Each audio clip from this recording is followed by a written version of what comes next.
এই টুফি, এই এই টুফি, ও আচ্ছা অন্ধ।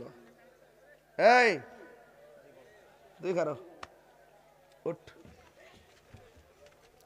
কবরে প্রশ্ন করবো কয়টা? মার রাব্বুকা, উত্তর দাও। তোমার রব কে? উত্তর কি? আল্লাহ। ওয়ামা দীনুকা, তোমার দিন কি? কি? ইসলাম। ওয়ামা কুনতা তাকুলু ফি হাযার রাজুলি মুহাম্মদ, নবী সম্পর্কে তুমি কি বলতে? আমরা সাক্ষ্য দিচ্ছি তিনি আল্লাহর রাসূল। এই তো বর্ষ। সে কি বলছে দ্বিতীয় প্রশ্নের উত্তরে? ওয়ামা দীনুকা, তোমার ধর্ম কি? সারা জীবন এটা পড়ছি কিনা আপনারা? কি আপনি পড়ছেন না এটা? এর বাইরে কিছু পড়ছেন না? এখন এই সমাজে এসে দেখতেছি এক শ্রেণীর মানুষে ওয়াজ বৈশা বলতেছে ওয়ামা দীনুকা অর্থ বলে তোমার ধর্মের নাম না, ওয়ামা দীনুকা মানিল তোমার দলের নাম কি?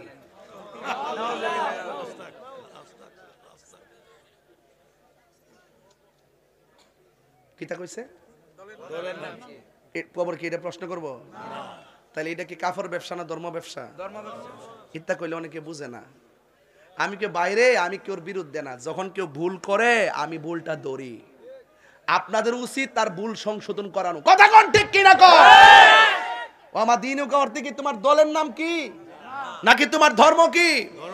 তাহলে এখন আওয়াজ করে কোন আমাদের ধর্মের নাম কি? ইসলাম। এই আওয়াজে মানে জোরে কোন কি? ইসলাম। তিনবার কোন কি? আল্লাহু আকবার। ইন্নাদ-দীনা ইনদাল্লাহিল ইসলাম। নিশ্চয় আল্লাহর কাছে মনোনীত ধর্মের নাম কি? ভালো ছিল তিনবার বলবেন। আমার আল্লাহর হাবিব বলেন ওই মুহূর্তে আমার আল্লাহ ফেরেশতারে ডাক দিয়া কয় ফেরেশতারি 10 জনে যারে ভালো কয় তার নামটা ভালোর খাতায় লিখে দে। একটা মানুষ চুর হইলো, সে মারা যাওয়ার পরে ওই চুর বলবেন না, তার সম্পর্কে ভালো ধারণা করবেন। সে হয়তো বা অপরাধ করতে পারে, কিন্তু অপরাধের মাঝখান দিয়া এমন কাজ করছে আমার আল্লাহ পাহাড় পরিমাণ গুনাহ মাফ করে দিছে। হতে পারে কি পারে না? এই জন্য আমার যুবক ভাইয়েরা ওই গুরুস্থানে নেওয়ার আগে জানাজার নামাজ পড়াইয়া তারে গুরুস্থানে নিয়ে যায়। গুরুস্থানে নেওয়ার পরে কবরের পারে যখন দাঁড়ায়, একটা হাদিস আপনাদের সামনে আমি পড়লেই বুঝতে পারবেন মুনাফিক আর মুমিনের খেলা কতটুকুন। আনাস রাদিয়াল্লাহু তাআলা আনহু قال قال رسول الله صلى الله عليه وسلم ان العبد اذا وضع في قبره, আল্লাহর হাবিব সাল্লাল্লাহু আলাইহি সাল্লাম বলেন যখন মাইয়িতকে কবরের মধ্যে রাখা হবে ওয়া তাওয়াল্লা আনহু আসহাবুহু, তার আপনজনরা যখন কবর পাশ থেকে চলে আসবে তখন কি হবে জানেননি? কয়েকফা ইন্নাহু লা ইয়াসমাউ কারআনি আলিহিম, ওই আপনজনদের পায়ের আওয়াজটা কবরবাসী শুনতে পায়। বাহিরে আমার কোথায় রাখা তোমরা চইলা যাও, ও বাইরে আমার কোথায় ফালাইয়া তোমরা চলে যাও, এইভাবে আওয়াজটা শুনবে। ও বন্ধু, আপনজনরা 40 কদম হাঁটিয়া আসিবে স্বজন, মুনকার নকির হাজির হইবে রে তখন। আতাহু মালাকানে, মালাকুন মালাকানে মুলুকুন, মালাকানে দুইজন ফেরেশতা কবরের মধ্যে আসবে। ফায়াকুদানিহি, এবং কবরবাসীটারে কাফন লইয়া তারে সুন্দর করে উঠাইয়া বসা। আল্লাহু আকবার কর না কেন? এটা কি সাধারণ মনে করতেছেন? কবরে এইভাবে শুয়ে থাকবেন, দুইটা লোক আইবো, আয়া কাফনটা সরাইয়া আপনারা সুন্দর করে বসাইবো। ডানে মাটি বামে মাটি, এই দেশ তো সেই দেশ না, এটা তো দুনিয়ার দেশ না, এটা কবরের একটা দেশ। আর যেই দুইজন আসবে অপরিচিত দুইজন, আতাহু মালাকানে, দুইজন ফেরেশতা এসে আপনাকে বসাবে, তখন আপনার অবস্থাটা কি হবে একটাবার খেয়াল করে দেখেন। এরা কবরে কিন্তু নীল চোখ বিশিষ্ট হয়ে আসবে, বড় বড় নখ নিয়ে আসবে, কবরে এইভাবে কুইরা কুইরা ঢুকবে। যারা বেঈমান হবে তাদের পানি থাকবে না, অবস্থা ভয়াবহ হয়ে যাবে। কিন্তু এখানে বলা হচ্ছে আতাহু মালাকানে, দুইজন ফেরেশতা আসবে। ফায়াকুদানিহি, এবং কবরবাসীটারে সুন্দর করে উঠায়া বসাবে।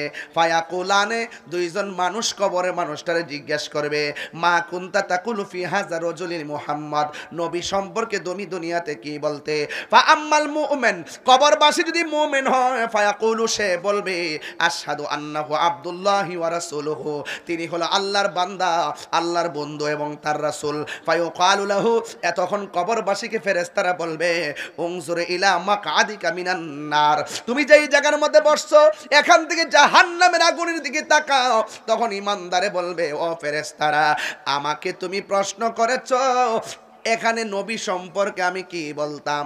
আমি বলেছি তিনি আল্লাহর বন্ধু, আমি বলেছি তিনি আল্লাহর রাসূল। এত সুন্দর উত্তর দেওয়ার পরও কেন তুমি আমার জাহান্নামের আগুন দেখাইতাছো? এরপরে ফেরেশতারা সুন্দর করে ডাক দিয়া বলবেন, না না, তোমাকে জাহান্নামটা দেখাচ্ছে শুধুমাত্র অনুভব করার জন্যে। কেন কেন কেন কয় কয় ফায়ু কালুলাহু, এ যুবক ভাইরা এবার ডাক দিয়া বলবে, কদ আবদালাকাল্লাহু বিহি মাকআদা মিনাল জান্নাহ। এ মুমিন বান্দা, তুমি উত্তর দিয়েছো, এরপরে তোমাকে জাহান্নামের আগুন দেখাইছি। উত্তর যদি দিতে না পারতা, জাহান্নামের আগুনের মধ্যে ঢুকতা। উত্তর দেওয়ার কারণে কয় কি কয় কয় উত্তর দেওয়ার কারণে কি হয়েছে জানোনি? কদ আবদালাকাল্লাহু বিহি মাকআদা মিনাল জান্নাহ। আবদালাকা বদল থেকে বদল, পরিবর্তন করে দেওয়া হয়েছে। আল্লাহ রাব্বুল আলামিন তোমার জন্য সব পরিবর্তন কইরা আমার আল্লাহ তোমার জন্য জান্নাত বানায়া দিছে। এই আওয়াজে মানি না, জবান খুলে কন্যা সুবহানাল্লাহ। জান্নাত দেওয়ার মালিক কে? এই আওয়াজে মানি না, জোরে কোন কে? একটা আলাদা কথা কইতাম নি, কথা কেন কবরে প্রশ্ন করব কয়টা? এই টুফি, এই টুফি, ও আচ্ছা, এই তুই খারো, উঠ। কবরে প্রশ্ন করব কয়টা? মার রাব্বুকা, উত্তর দাও। তোমার রব কে? উত্তর কি? আল্লাহ। ওয়ামা দীনুকা, তোমার দিন কি? কি? ইসলাম। ওয়ামা কুনতা তাকুলু ফি হাযা রাজুলি মুহাম্মদ। নবী সম্পর্কে তুমি কি বলতে? আমরা সাক্ষ্য দিচ্ছি তিনি আল্লাহর রাসূল। এই তো বসো। সে কি বলছে দ্বিতীয় প্রশ্নের উত্তরে? ওয়ামা দীনুকা, তোমার ধর্ম কি? সারা জীবন এটা পড়ছি কিনা আপনারা? কি আপনি পড়ছেন না এটা? এর বাইরে কিছু পড়ছেন না?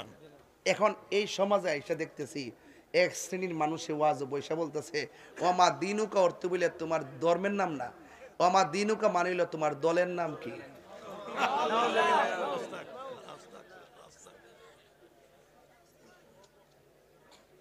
কিতা কইছে?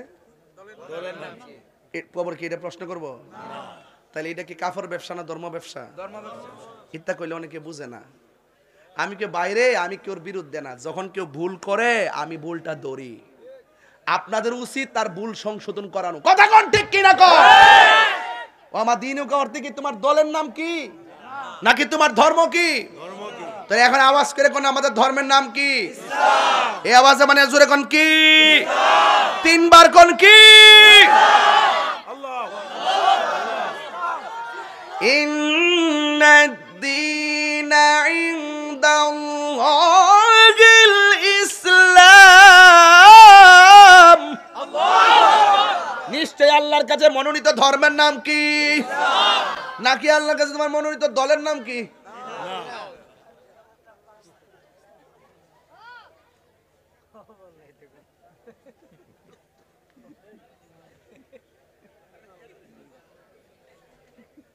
আপনার আমার কষ্ট হইতেছে, বুঝতেছি। আমার ওয়াজটা বুঝতে অসুবিধা হইতেছে। আমি তো বাজান এখনো ওয়াজ ধরি নাই, আমি শুধু ফাউন্ডেশনটা তৈরি করতেছি। 1 ঘন্টা যে কথা বলছি, আপনারা কি আমার কথা কোনো রাগ করতে পারতেছেন? তাহলে বোঝা যায় যে আমি ধারাবাহিক কথা বললেও পারি, মাঝে মাঝে বলি, না বললে হয় না, প্রসঙ্গক্রমে চলে আসে। সে যখন বলবে যে তোমার দলের নাম কি, তো নিয়ে বেজাল আছে না? এটা কি ব্যাখ্যা না অপব্যাখ্যা? তাহলে এই অপব্যাখ্যা করা যাবে? যাও কবরে জিগাইব, তুমি কইও তোমার দলের নামটা।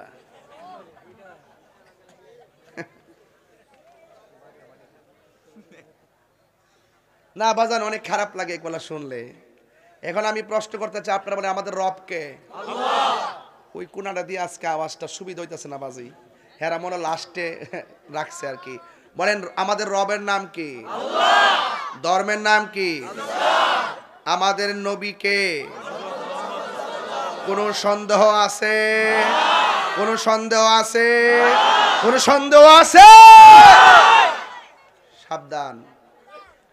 এবার আসেন, কবরের মানুষটা মুমিন হইলে তার জায়গাটা কি দুজক না বেহেশত? ওয়া আম্মাল মুনাফিক ওয়াল কাফের। দেখেন মুনাফিক কত প্রকার ও কি কি। এরা শুধু দুনিয়াতে মুনাফিকি করে না, কবরে যায়ও মুনাফিকি করে।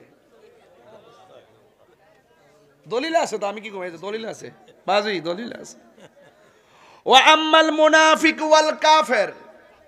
আর কবরের মানুষটা যদি কাফের হয় কিংবা মুনাফিক হয় তার জিজ্ঞেস করা হবে ফায়ুকালু লাহু, তাকে বলা হবে মা কুনতা তাকুলু ফি হাযার রাজুল, নবী সম্পর্কে তুমি দুনিয়াতে কি বলতে। এবার দেখেন মুনাফিকে কি কইবে, ফায়াকুলু, অতঃপর সে বলবে লা আদ্রি, আমি জানি না। কেন জানো না? কয় কি? কয় লা আদ্রি, আমি জানি না। কুনতু আকুলু মা ইয়াকুলুন নাস, মানুষ যা বলতো আমি শুননা শুননা তাই বলতাম। দেখছেন উত্তরটা কি? হ্যাঁ, মানুষের উপর দোষ দিয়ে দিছে। কয় দোষ হইলে হ্যাঁ নইবা আমার